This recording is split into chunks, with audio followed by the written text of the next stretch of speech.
Hey guys, Dividing by Zero here, and I hope you all are having a great day so far. Today, I wanted to take a minute to talk about the surprising roster changes that the London Spitfire made yesterday. If you haven't been caught up, the Spitfire have designated Hagupun, TZ, Wuyal, and Hureg as inactive players on their roster.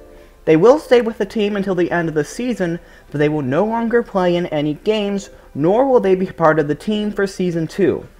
This move was met with, understandably, a lot of confusion and backlash, but I wanted to tell you 3 reasons why I think this was a good move by the Spitfire, and why you Spitfire fans out there shouldn't have to worry. Mostly. Number 1. Core stability. Since the beginning of the Overwatch League, the Spitfire have had one of the biggest rosters in the league, and many people, including myself, have criticized them for seemingly mishandling this. The Spitfire would constantly sub players in and out for seemingly no reason, especially in losses. It's almost like the management would panic and decide that the roster needed a huge shakeup to get back on track, which almost never works.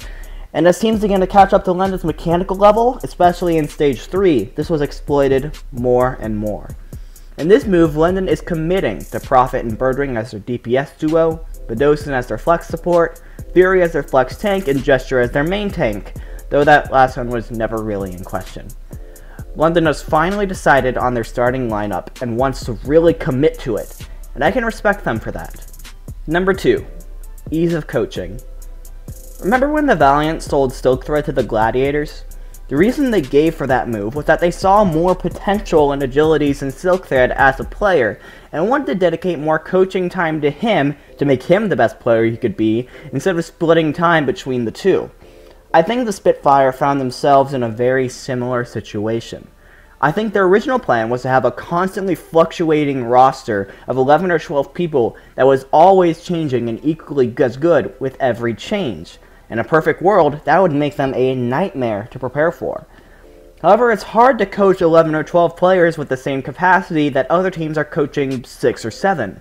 I think the Spitfire saw the error of this game plan and are trying to correct them by chopping the active roster to 7 players, and personally I can applaud them for that. Number 3. Marketing early. Now here's what I like the most about this move.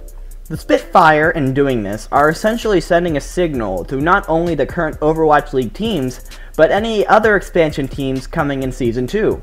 They're saying, hey, we got players for sale, get them while they're hot. They can keep negotiating with teams for Season 2 before Season 1 is even over.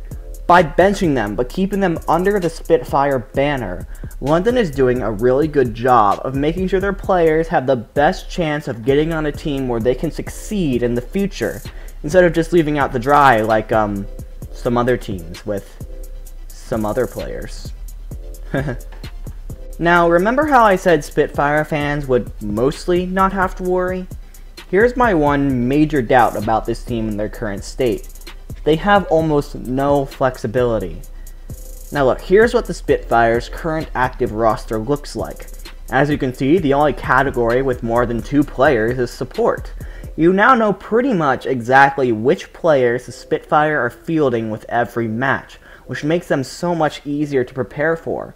But, most importantly, what if, say, Gesture gets sick? The Spitfire have no one who can really step up in his place. Like I said, I applaud the Spitfire for trying to correct their mistakes, but was it an overcorrection? Could the same effect have been achieved by keeping these players active, but just keeping them on the bench in case of an emergency? Only time will tell. That's all from me, guys. Don't get tilted. Peace!